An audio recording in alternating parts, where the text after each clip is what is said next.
Oh, Here we go. here we go. All right, here we are, week 53.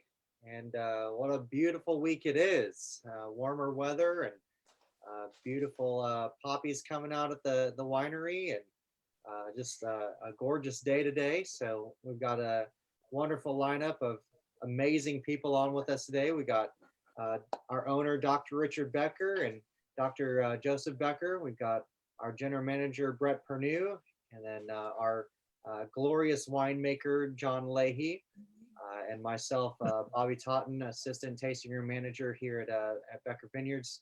And Bobby, you need to add in the only descendant of a Texas Ranger on this panel.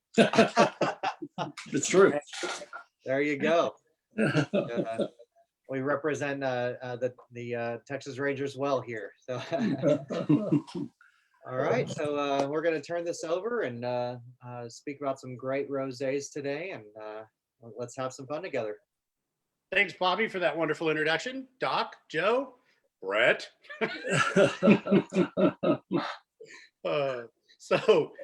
Doc, Joe, would you care to kick off our 53rd week? Just the 53rd time to remember that we're in the middle of a terrible pandemic. I think there's a lot of light now at the end of the tunnel, but the fourth surge is worries a lot of people. We just need to be careful for a few more months, masks, and get the vaccine if you can, and social distancing and hygiene, and thank all the people that are taking care of all the people who are still so desperately ill. Still 1,000 deaths a day in the United States. We're approaching that, and concerned that this fourth surge is going to be the worst. So this is not a time to blink.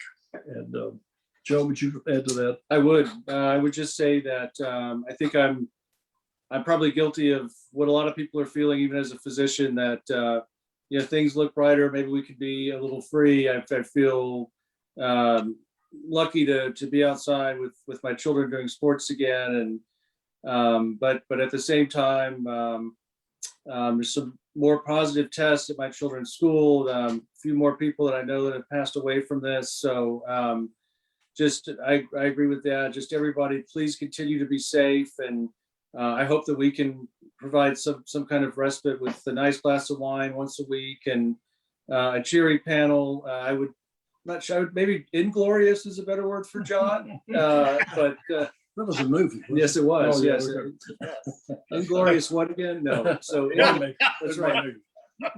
Right. So cheers to everybody, and it's wonderful to spend Wednesday evening with you guys. And watch the Texas Rangers lose on TV. Oh, Okay, instead of going to the stadium. Instead of going in person? That's right. Don't risk your life to watch them lose. Anyway. I don't know. I've been. they're not worth it, right? Listen, watch them lose on TV. Okay, well, here's to our home team.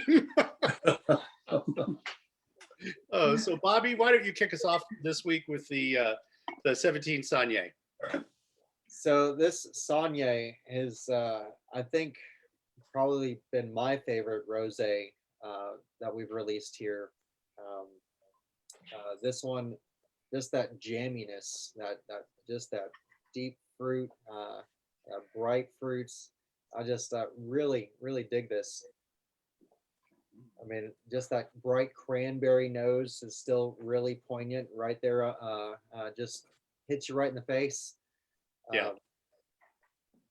I think I almost get like a hint of mint as well, just right on the finish there.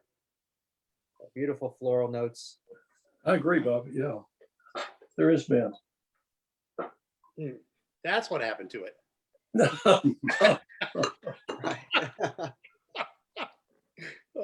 Yeah, still bright cranberry. That nice bright acidity.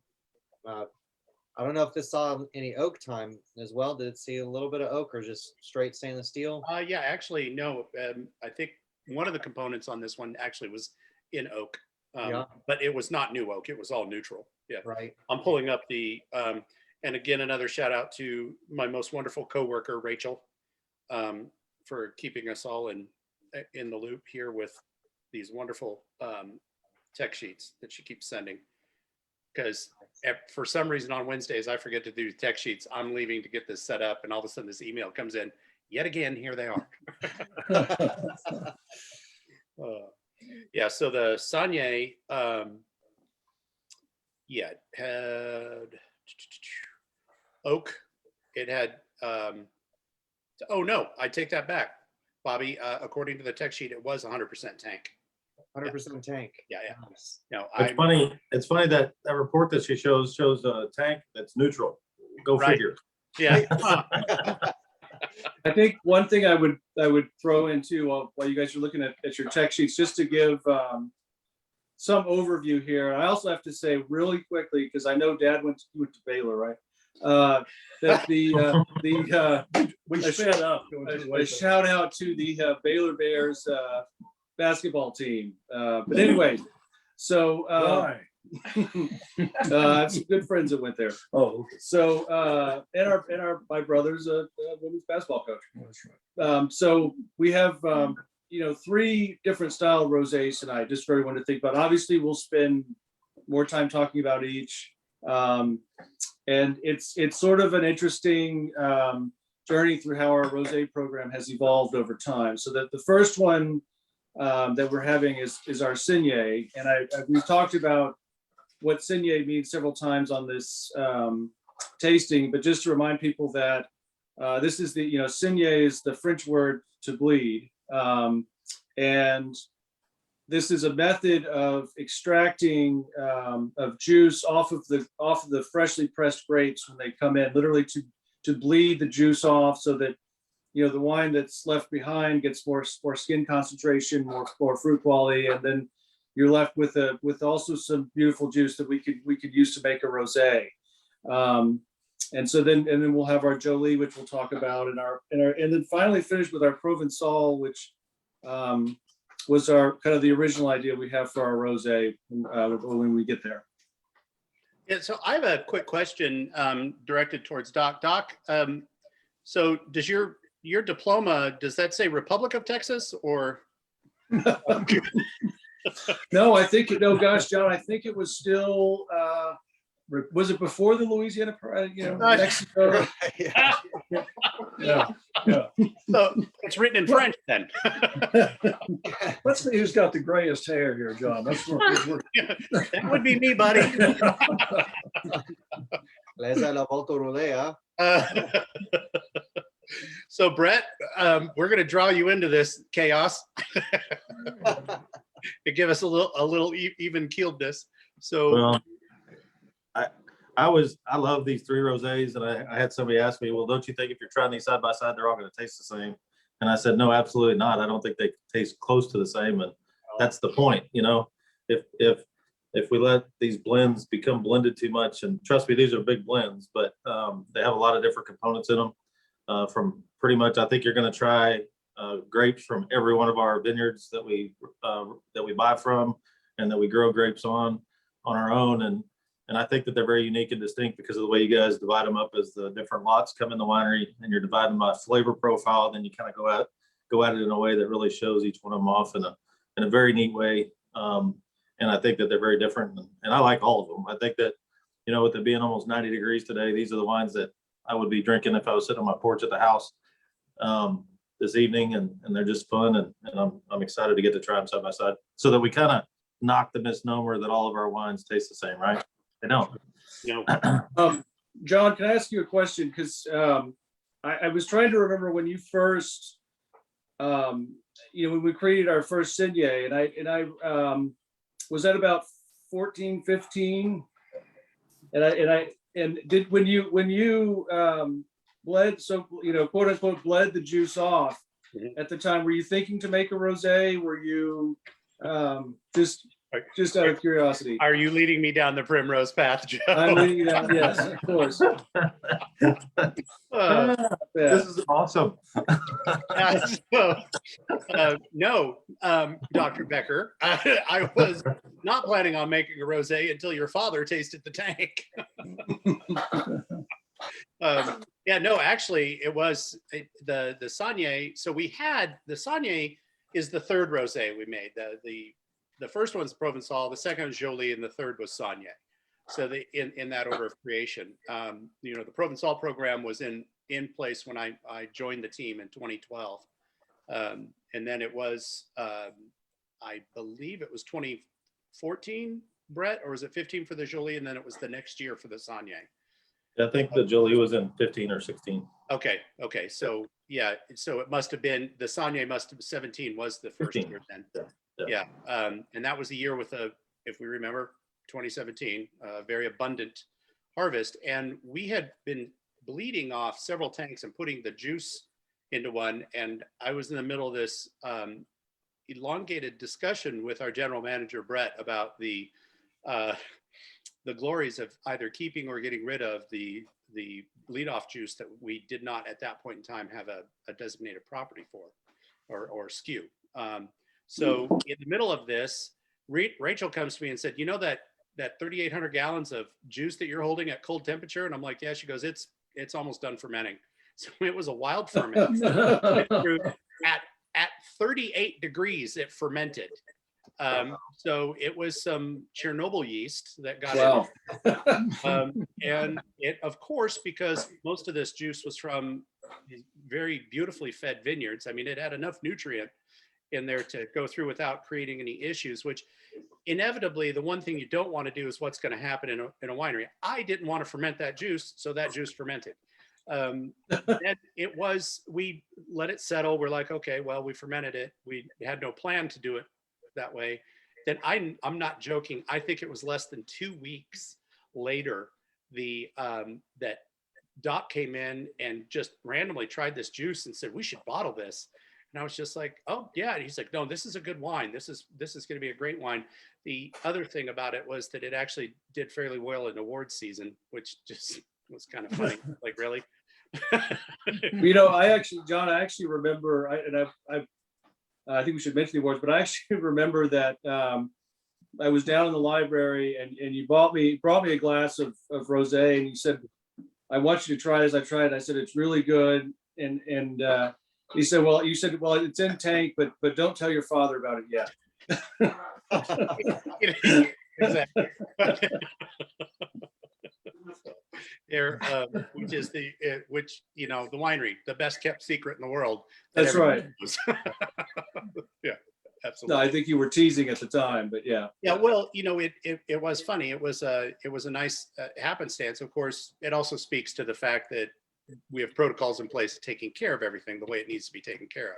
It's just it really had no plan at that point. Yeah. For that to be on its own, and the blend is something else. So it's really nice. On that Saigné, let me pull that up again. Brett, do you have the blend in front of you? I'm pulling it up again. My Yeah, phone. so mainly Merlot, half Merlot, 20% Cab, 15% Malbec, 10 Cab Franc, 5 Tempranillo, but that comes from the vineyards are the Steve and Cindy Newsom vineyard, Jets Vineyard, the Ready Vineyard, the Canada Vineyard, the Talent Vineyard, and the Bingham Vineyard. So when I say that as we go through these rosés, you are going to hit every single vineyard that we buy from. And again, I kind of thought that when we made this, we had enough rosé that maybe we should put some up for sale, you know, in the bulk market. And I remember we went and did a tasting maybe on 290 or went to different wineries. And I remember I came back and I told John, I was like, that wine in that tank is good or better than the stuff that I tasted at these other, you know, places. And I said, I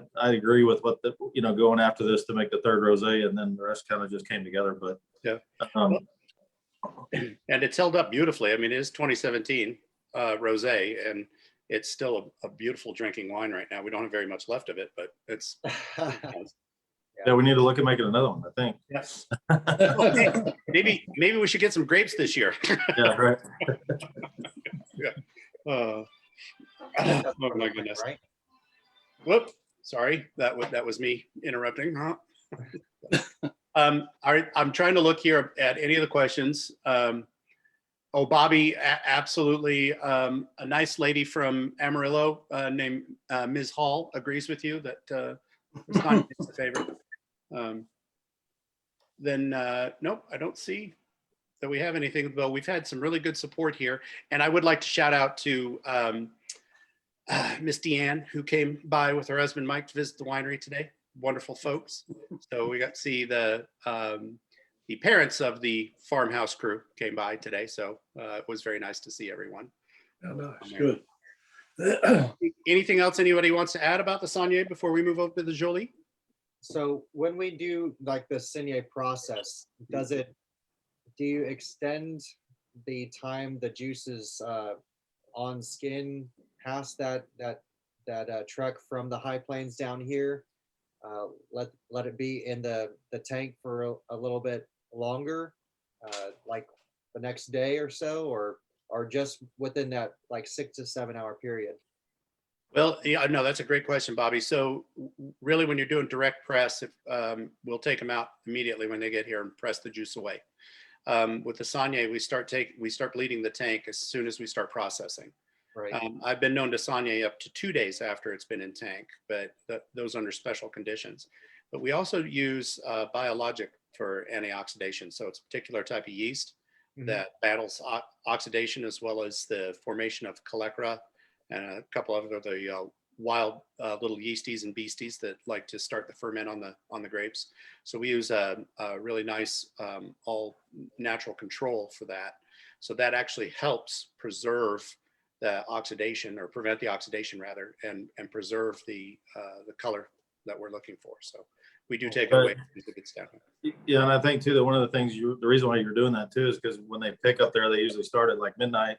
They might get done at 3 o'clock, and then the truck comes to us. It's here by 9 or we hope 9 or 10 in the morning. But then by the time we get it pressed and around, the guys are doing their work orders, and they may not actually get to that tank to do your work order to bleed off. They do it dang sure before they go home. So it might be, picked at midnight, and then they pull at like what, 2 o'clock at the latest, Sure. So it may be a little bit more extended than the 5-hour ride, but you guys are also checking that when it comes in. If there's a reason to do it quicker, you kind of shuffle that direction and you go get it out of that tank faster. Yeah, and and to that point, there have been a couple of times where we're bleeding it as we're processing, that we needed to get it off. But yeah, it can be 16 to 18 hours before we get it out of there, certainly. Well, I know that I feel like a lot of your wines, you've been actually very meticulous about that, about how much to soak, how much, and I think that's that to me, I think has had an incredible impact on our wines. I think that's one of the great things you've done. I like that word. I think I'm going to try to encourage our cellar staff to start using meticulous instead of some of the words they've used in the past. But Bobby, what we're not, the real question here is the color.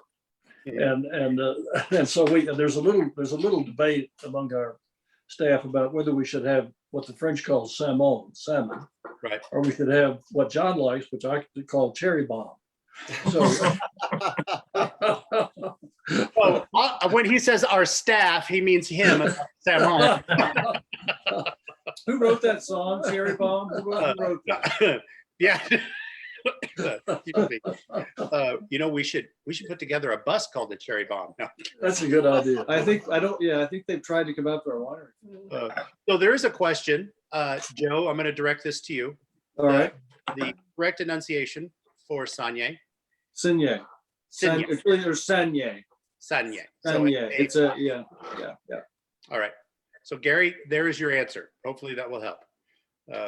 So it's hey, masculine. I want to mention the label real quick. So apparently women can't bleed. If you're going to bleed, you have to be a man wounded in war. So it's a masculine verb. A masculine verb. Okay. Yeah. Does that help? Will your first child be a masculine one? Hey, John, the label on this, I just remember too, is Marilyn Lindholm. It's a lady that did a lot of our Lavender Fest posters. She created that painting for one of the, I think it was for one of the Lavender Fest t-shirts or posters. And so since we put the poppies on the Provencal, we thought that we'd do something with the lavender on this one, and she painted that for us. So we want to give her a little shout out.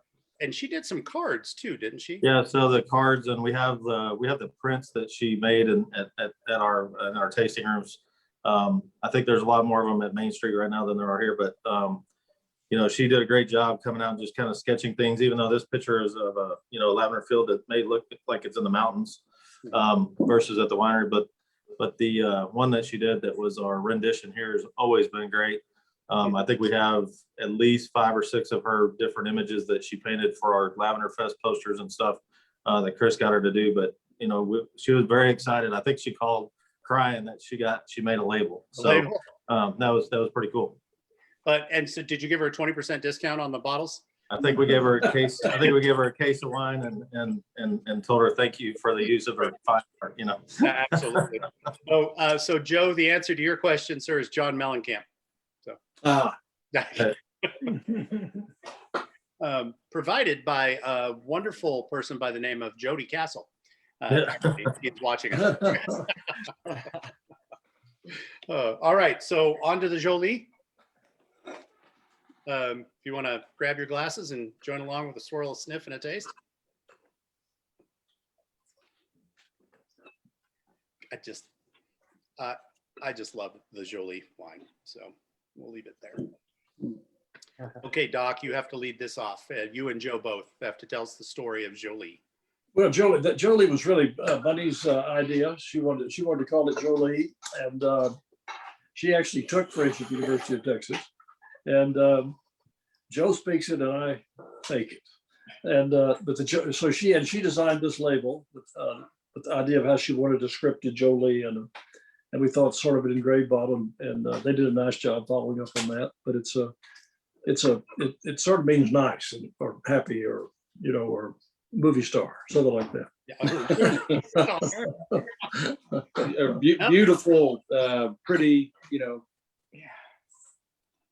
Beautiful is that close? Yeah, Jolie, pretty or beautiful, and it's such a the label really, I think the label and the color and the bottle, I think it's such a nice combination of color, and I think it's one of my favorite labels. Yeah, I really like that bottle. I thought Bret, and we could give kudos to Bret on that bottle and get the different types of ink that they tried with the imprint and stuff. But do you want to tell the real story about if I said I swear if they pick gold or black I'm gonna lose my mind, and they put thank goodness we had a cream one. I was like, I still have them in my office because I thought with the black it just did not make that wine look very pretty.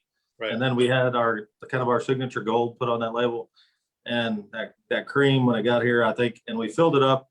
And I do remember that I think to make sure that Doc and Bunny liked it, I went out and got the most salmon color, rosé that I could find to put in it, even though this one was a little bit darker for that first rendition. But I was very glad that we chose the cream instead of the black or the gold. Yeah, that it does such a nice job. I really like that bottle. It's very striking. When we first came out with it, it was amazing how fast it was flying out of there. One of my favorite parts of the bottle, I think, is the back label. I know it's written on there. I don't think it's on there anymore. All right, Bobby, read the back label. Yeah, it's for a fun time. Oh, no.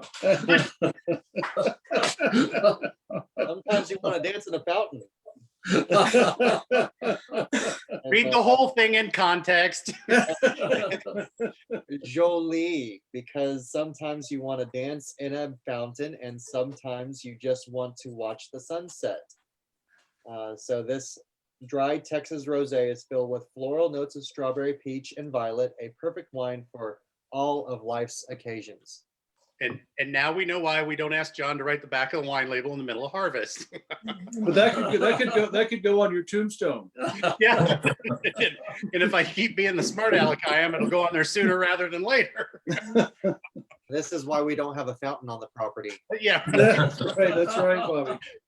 Yeah, get John out of it. Yeah, that was what the hell's that guy doing? Yeah, it is. Yes, sir. Yeah, this is a lovely balance. And what are the various grapes in here? Oh, this is a fun one. Hold on. Let me get back to it here. Okay. So we have, this one is 37% Merlot, 31% Cabernet, 15% Malbec, and 17% Dolcetto. Yeah, so very interesting combination. And John, I'm noticing that the vineyards, the bigger percentage of the Merlot and the other one was from the Steve Newsom's Merlot. And the bigger percentage of the Merlot in this one is Jets and Reddies.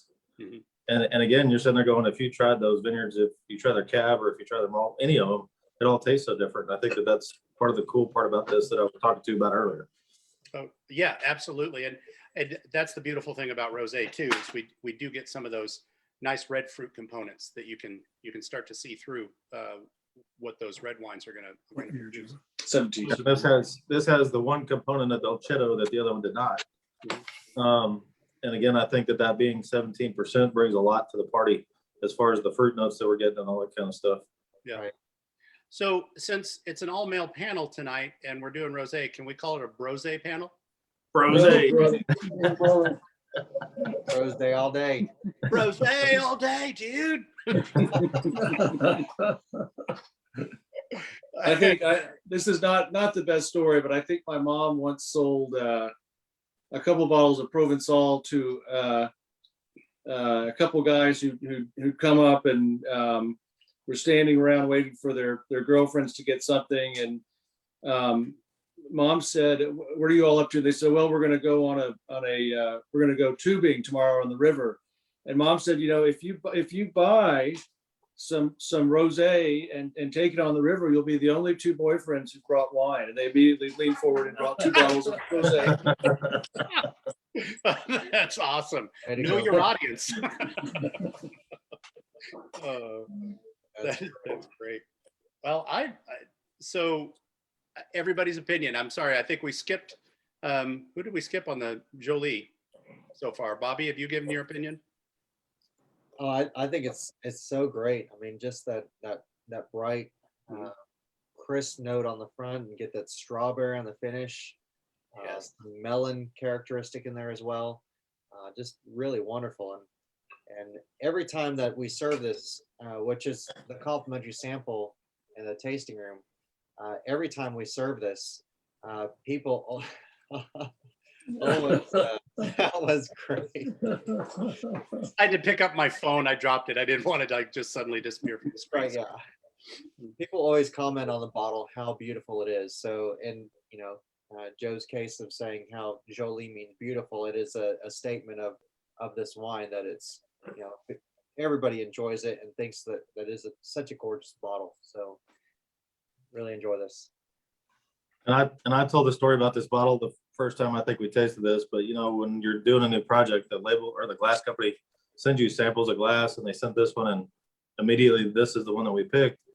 And then after we picked it, they said, well, the only place it's available is in Europe, and you have to ship it over here, and it's really expensive. And I'm like, why did you show this to us? There was a couple other similar bottles, but I do think that shape of that bottle is pretty unique. And then in the subsequent years, we shipped it in from Europe every year. But we finally got the bottle company and our bottle company in Mexico. They said, you guys are buying enough of this. We can make you a mold. If you want it to be private, it's going to cost this much money for it, which was, tens of thousands of dollars. Or you can let other people have access to it, and you could just buy it. And I said, I think, we don't need an exclusive shape of a bottle. We'll go ahead and let other people buy it, because I think it was about $75,000 to be exclusive on that shape. And you could have bought it from Europe anyway. So we finally have a closer source than having to ship it over from Europe. So. Okay. I just want to say one thing. I'm always struck in this wine, and what's very remarkable to me is it just has such a creamy, full-bodied mouthfeel. It seems like it's maybe slightly more viscous. It's just it always tastes so rich and full and balanced on the mid palate, especially. Definitely. Yeah, I know the Cabernet and the Dolcetto component both were bled light off their skins. The 17, especially the Dolcetto, we took over a 3-day period, Joe. We were trying to lower the increase the skin to juice ratio in the Dolcetto. So it kept bleeding a little more to get to the point there. So that's why that also explains the deeper color too. Because Hey, Joe, really what was happening is they filled the tank too full. They had to take a little out because it kept overflowing. Yeah. Not with that. That was the Cabernet. Go back and pull the video feed. Yeah. Yeah. I know you don't have the password. You'd be surprised. Yeah. So no, this, but back to the fruit on this, it is incredible. And yeah, it does. I think, Joe, to your point about the viscosity and the mouth on there, that certainly I think has a lot to do with it. A lot Or more. less viscous, I'm sorry. Right. Yeah, it's a very beautiful wine. Very, very, I think appropriately named. So if they're, yeah, somebody said 75K for the bottle. That's chump change, buddy. Yeah, No. no, it's not. May we all be fortunate enough to think that way. Yeah. All right. And Doc, Joe, any other comments about the Jolie? No, it's what I love about this wine is it's gone from sweet rosé in the United States to all dry, and this in every case this reflects wonderful fruit extraction, and it's just the fruit is so beautiful that it's almost surprising. I really think there aren't many rosés like this that I've tasted anywhere, and I think it's winemaking and good fruit from the wonderful people who grow grapes for us. So without looking at the bottle, any cares to guess on the alcohol? I just looked and I have to say I'm impressed that you can't it doesn't taste what you would expect. Yeah, 14.5%. Yeah. But John, that also goes back to the misnomer that you can take a substandard grape that doesn't get ripened, squeeze it and make a rosé. That's 21 bricks, that has not even reached its full potential. Yeah. And that's kind of been one of the things that we've worked with our growers to understand that, over the last however many years used to be like, well, this one grape won't get ripe. You can just pick it early and squeeze it and make a rosé. And it's like, no, it tastes like a green banana. If you're, like it doesn't develop those dark flavors, and it has to be completely ripe. And again, there's one thing I do love about all three of these is that we buy a lot of rosés from the grocery store or the wine shop, and a lot of times they're so acidic that I like that acidic style at certain points, but then when they get that super high acid notes, it just like after you have your second glass, it tastes like you can't swallow, like you're drinking lemon juice, and I think that's what I like about these is they're smoother bodied, but again, you look at the varieties that they come from, and that kind of makes sense why they would be that way, being from those bigger, bolder, the red varieties. Mm-hmm. Yeah. So, Bobby, I'm going to reference your question earlier about oak. This one had oak on it, new oak, but of the total, only 2% of the total gallons saw oak, and the rest was tank. But of that 2%, it was mostly new oak for this particular thing. So there's a lot of play that goes on in making different style, different type, and it's a lot of fun. And then, but back to your point, Bret, the acid is very important, but acid also shouldn't be in the forefront. These probably could stand to be a little more acidic, and it would still have some boldness to it. But yeah, the fruit that came in 17 was just incredibly good on its own. Beautiful. Yes. Wow. It was a joy of a year to make wine, that's for sure. Hey, John, on that report that you're looking at, what is that fraction type? I guess I've never noticed that. The SN, do you see it? Which one? On the bottling report on the Jolie, it says it's like the fifth one down right after cases bottled, the fraction type, SN 80%. Oh, yeah, fraction type SN 79.85, MU 11, CO 9. Yeah. Saigné. So I don't know. I haven't noticed them before. Yeah, I'm gonna have to go back and look, but because that's not the correct designation for Saigné. Yeah. Then MU would be the Muscat and CO would be Counois. But none of that is in there. Yeah, no, I don't know why that fraction type exists. Okay. All right, sorry. No, that's fine. Yeah, learn something new every day. Yeah. Okay, green banana wine. Ugh, yeah, no doubt. One of the No, comments. it's not green banana wine. If it was picked 3 weeks earlier, it would taste like a green banana. Right. Well, but that's been a misnomer in a lot of places about rosés, and not using, and using a substandard fruit.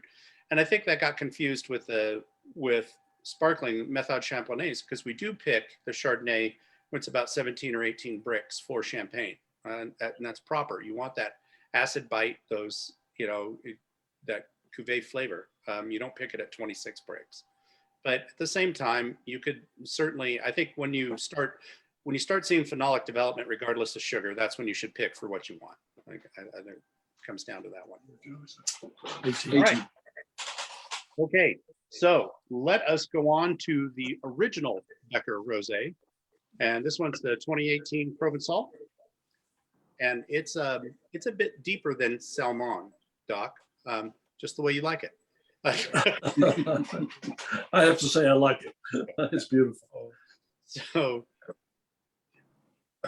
how long, okay, and Doc and Joe, and I want you guys to speak to this. So when, if you can remember, or Bret can certainly jump in, but when was the Provencal, the very first Provencal?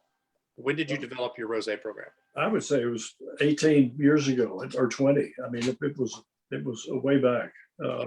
Secondary, I thought you were going to say 1820. So I think I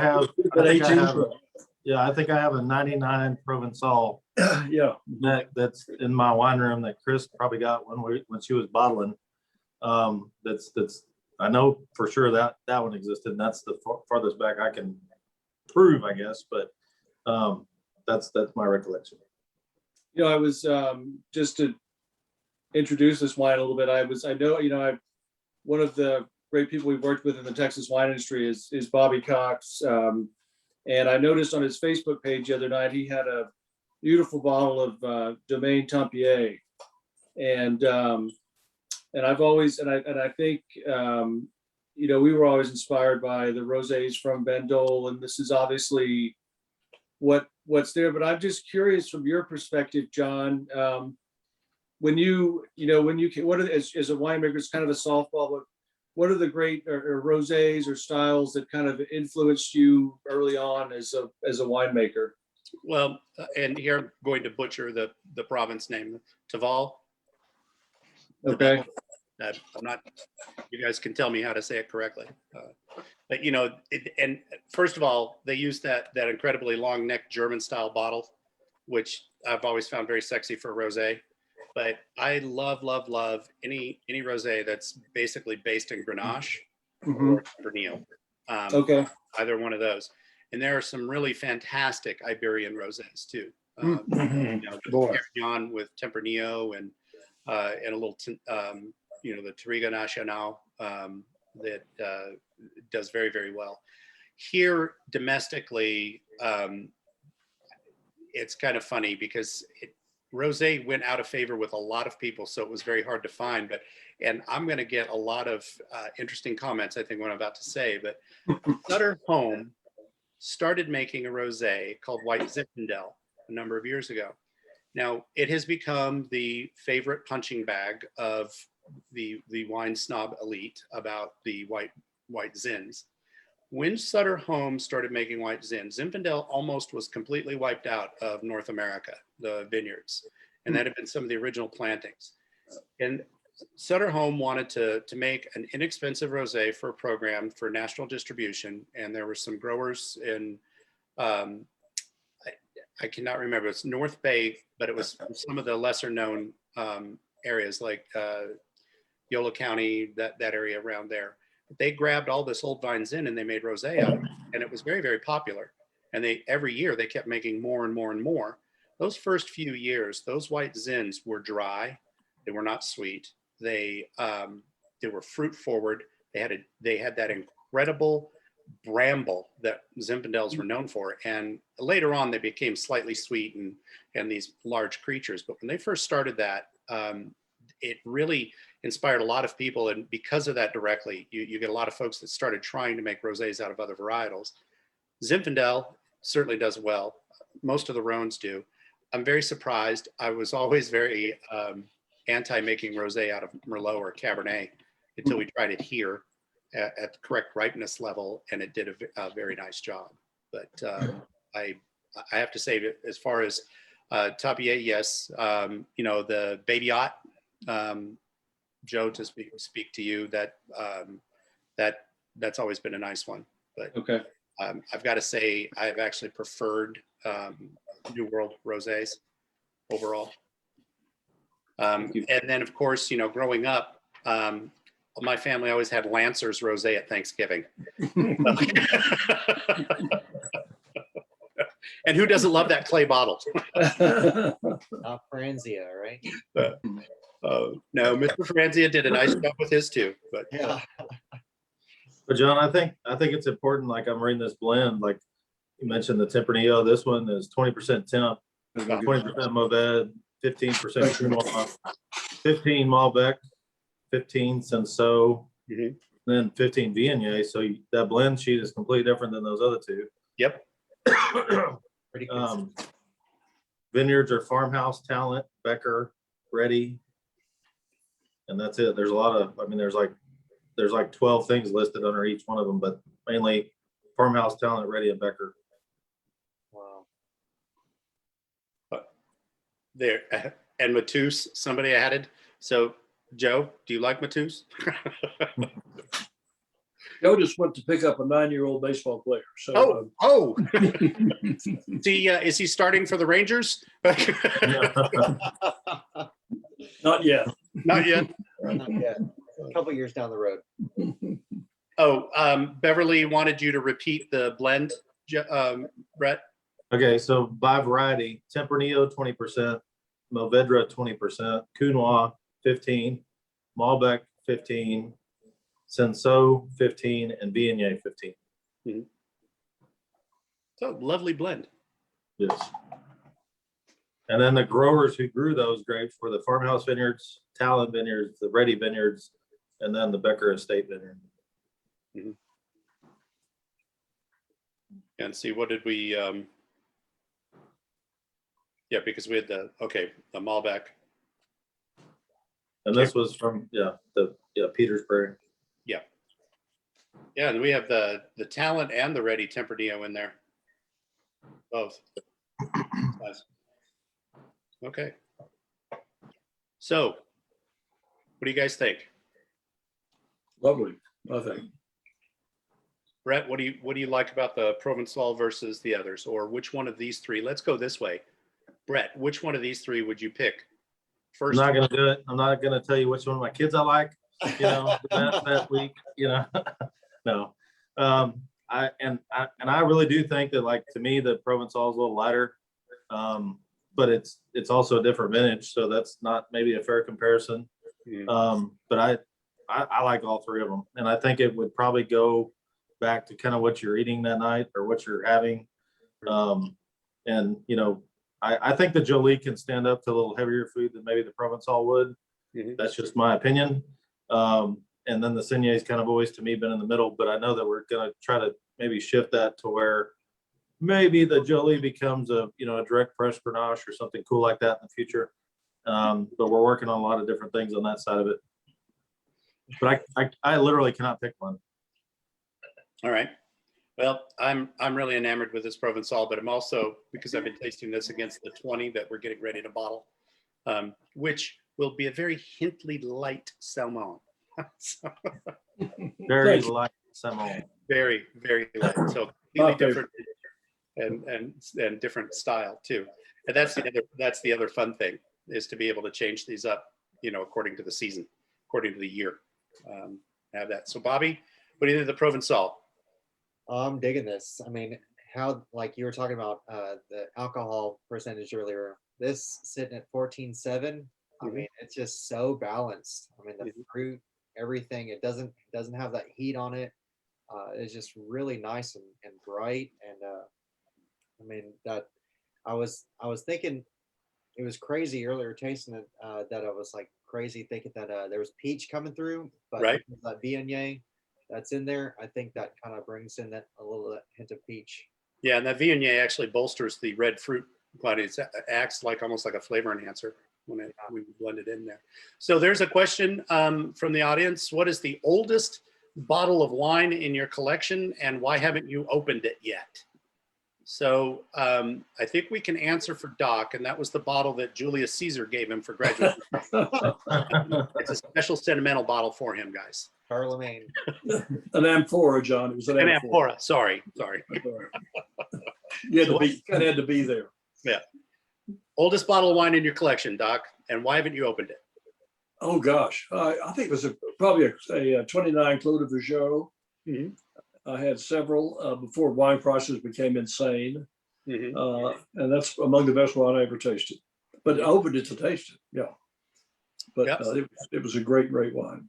I took it to a Testavan luncheon, and everybody wanted a taste. It was Oh, amazing. you were everybody's best friend. So, Brett, oldest bottle of wine, and why haven't you opened it? Well, I know that I have one that somebody gave me in 1977 because that's when I was born, so that's the oldest one. The oldest Becker one that I have a 1996 Cabernet that, again, Chris, when she was here, helping them bottle it in the 90s when we were in college, she was helping on the bottling line, and everybody got to take, a bottle of wine home after the end of the day. I'm pretty sure she was 21 by then, do the math, but that's the oldest Becker that we have. And then I'm pretty sure that's the oldest one. So. Sweet. Bobby. I think it might be an 03. I think it's a cab from California, from around Knights Valley. Yeah, why haven't you opened that? It's really good. Just special occasion. Special occasion. Right on. Anniversary's coming up, so. Oh, nice. Well, Angela, I think you should ask for an 03 cab. Oh, that's awesome. So food pairing, guys. Doc, what food and which wine, one of these three? Just again, thinking about the Provencal, I think the reason I love a rosé that is more Saumon and maybe a little more subdued, old world style, is the first wonderful rosés I ever tasted were in Provence near Aix. So it was 104 degrees. We stopped at a restaurant. They brought out a little stone carafe of the local rosé, and it was just wonderful. And so my favorite foods then are going to be the things that we tasted that day in Provence, which would have had a lot of herbs de Provence and sausage and cheeses and that sort of. That's my favorite combination with this. Bobby, food and which one? I'm thinking of a ratatouille, or a nice smoked salmon. Oh, Mm-hmm. I love ratatouille. I really Smoked do. salmon is a great choice, Bobby. I think. Yeah, wonderful. Okay, Brett, you're on the hot seat. Food and Yeah. So, well, again, like when we went to Bandol and we were in Provence, like on one of the work trips, it was a hard week, but somebody had to do it. right. We were sitting on the Mediterranean having dinner at one of those cafes, and they brought out their fish stew or their fish soup, and I mean they had all kinds of stuff in that thing, and that's what I would put with this, and I think it would go good with all three of these, even though I still think that the Jolie can handle heavier foods. It just would be a knockout with anything that was fish, and that's kind of softer, kind of style based, from Mediterranean style food. Yeah, I would have to agree, and I'm gonna have to choose a fish too because that's the only thing you can eat while dancing in a fountain. Koi pond. Yeah.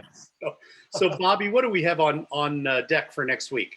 Do we know? I believe it's the Ravens. Ah, Yeah. so what do you call a grouping of ravens? That's not the cackle, right? No, it's a conspiracy. That's right. Conspiracy of ravens. So next week we have your best conspiracies on deck. Yeah. There you go. Hey, Fantastic. What years are they? I was looking it up earlier. I thought it was a 12, 14, and 15, but Well, no, it's two ravens and a ranger. Oh, okay. Two that's rangers. right. Yeah, Two right. rangers, Ranger. Yeah. The wine- And really and truly, you got to understand that when we did this, it was a really good idea until we got the inventory sheet, and there wasn't that much of the ravens left, and so we did have to set a limit on it. Mhm. So if you got it, good deal. There was definitely a Oh, other so it is- raven. She did. Oh, really? Yeah. I'm 12 wrong. 14 and 15. I was right. Okay. Well, yeah, Right. 12, No 15. Ranger. Oh, it's all, no, it says no Ranger. Yep. I thought for sure we didn't have enough of that other one, but Yeah. Oh, and I have to say, Lee, it's not a murder. A murder is crows. A murder of crows. Murder of crows. Conspiracy of ravens. Yes. hey, who said that we could release the 12 Raven? Who did that? No, I'm just teasing. There better be enough down there to keep for a little bit, you know? Yeah, right. Oh, that's funny. Oh, no, that sounds like it's going to be a great week next week. So if you all haven't, go online and get your package. They're sold out. Without. Oh, they're gone. They're gone. And you know what? Most people that are probably our wine club members have a few of these if they saved them, and it'd be fun to get on if you've already got those, you know, some of those, those packs. But I want to remind everybody that next week you need to decant those wines. If you bought those pack ups, you know, get them open, let them breathe. Don't open them 3 minutes before you sit down. You're not going to get the full effect of what's going on. You know, You do. You want to open them about an hour and a half beforehand. yeah. Use good glasses. You know, don't put them in plastic cups. No, but use the glass that you prefer. But make sure that those things are decanted so that you can really get the taste of them. Cool. So I love Kaylin doing back of the house production. She said within less than 24 hours, all 3 were sold. Yeah. Oh, Yeah. So, since it's a conspiracy of ravens, then do we get a free tinfoil hat with chin strap? Oh, it's No? on.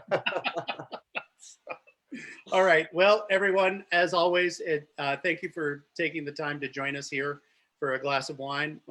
Hope you had an absolutely good time. Thank you for the wonderful questions. And we certainly look forward to seeing you next week. So good glass of wine, great health. Cheers. Everybody stay safe. Cheers. Cheers.